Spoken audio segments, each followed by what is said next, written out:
You better go find out. So why aren't you at your dad's party then? I'm just taking a break. The story begins with a beautiful woman named Megan, who is on a call with her sister, Blair. Blair is getting married in 2 days, so Megan, who lives in Denver, needs to return to her parents' home in Wichita. After ending the call, Megan heads into a grocery store office to pitch her business idea, which involves selling old-fashioned children's toys. Coincidentally, Lynn, the supermarket owner, had scheduled an appointment with Megan that day. However, Lynn was still with another client, which frustrated Megan as she was eager to finish early and head home. Eventually, Lynn emerged from her office with a man named Alden. To Megan's surprise, Alden was an old high school classmate. What are you doing here? They had both started toy businesses and were now vying to get their products placed in Lynn's store.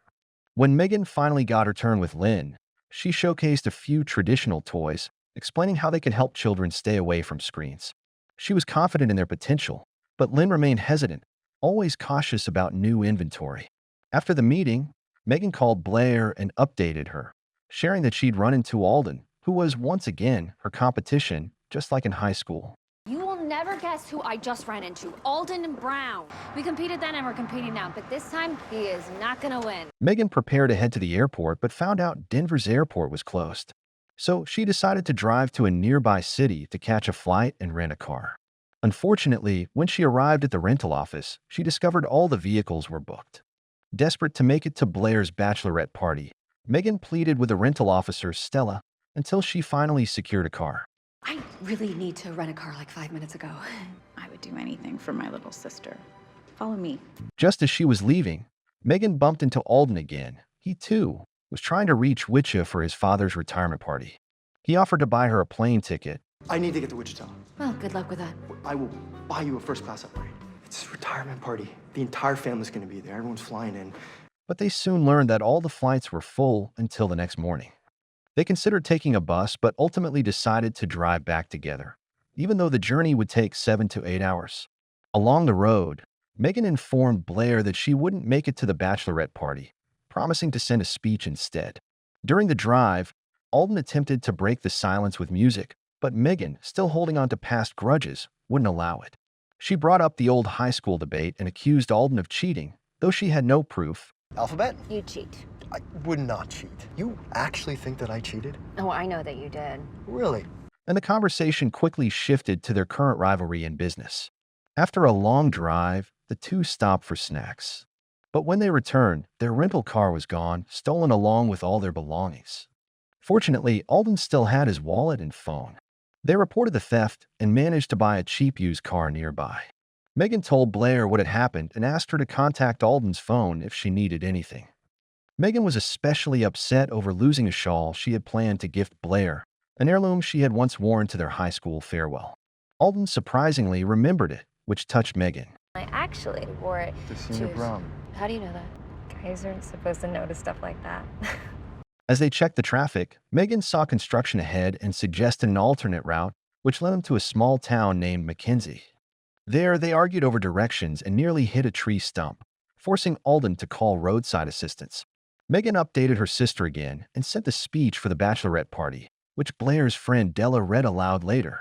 A mechanic named Charlie eventually arrived to tow their vehicle and invited them to stay at his home since the town's hotels were fully booked due to an upcoming festival. So how long do you think it's gonna take to repair our van? Well, I'm not gonna patch it up tonight. All the motels, the two that we have in town, they're booked.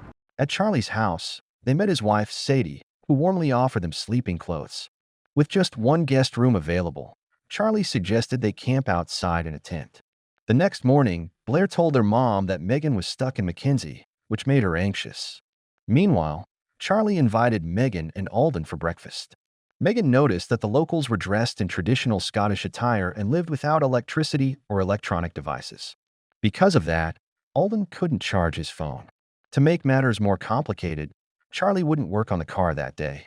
It was a national holiday, and the town was fully immersed in the festival.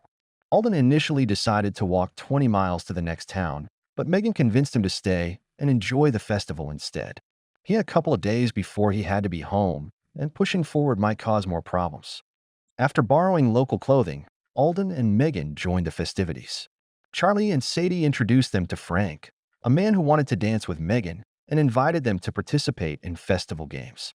During a walk, Megan and Alden talked about their fathers. Alden's had just retired as an artist, while Megan's had passed away, something that deeply affected her and Blair.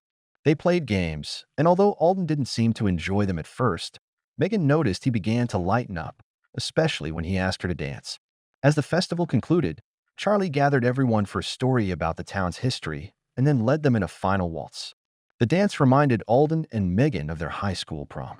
Alden invited Megan to dance, and they both enjoyed the moment. After the festival, they headed back to Charlie's, but it was pitch dark and they got lost. They kept walking until they reached a haystack and decided to camp there for the night. Back at Blair's house, her mother Wendy comforted her, knowing the wedding was the next day. That night, Megan and Alden talked while lying under the stars. Alden admitted he had felt jealous when he saw her with Frank, despite their long-standing rivalry. He confessed his feelings for her, and Megan revealed she had always liked him too. The next morning, Alden realized they had camped close to Charlie's house. He shared that he had purchased a special fabric at the festival for Megan to give Blair in place of the lost shawl. While they prepared for breakfast, Charlie told them that Alden's car needed a replacement part and wouldn't be ready soon. Megan couldn't waste any more time, so Charlie lent them his car to reach Wichita. As they drove off, they were unexpectedly pulled over by Frank, who turned out to be the town sheriff. At first, he suspected they had stolen Charlie's vehicle, but he just wanted to give them a bottle of fruit liquor as a farewell gift. Back at home, Blair was preparing for her big day. Since Megan wasn't there, Blair asked Della to be her maid of honor. Della was hesitant, but eventually put on Megan's special dress and joined them at the church. Meanwhile, Megan and Alden arrived in town. Megan wanted to go on a real date with Alden once they returned to Seattle. She headed to Della's house to get the wedding address, but Della gave her the wrong location, an empty church. Della soon followed, apologizing. She had lied because she secretly wanted to be the maid of honor. Eventually, both women arrived at the correct church just in time. Megan told Della she could remain the maid of honor, feeling she was better suited anyway.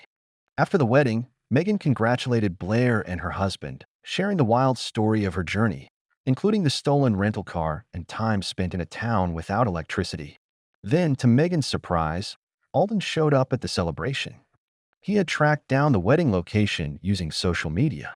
As a heartfelt gesture, he gifted Megan the debate trophy she had always wanted. In the end, Alden and Megan discussed merging their toy businesses to expand into larger stores. And finally, Alden confessed that throughout their chaotic journey, he had fallen in love with Megan, and she felt the same way.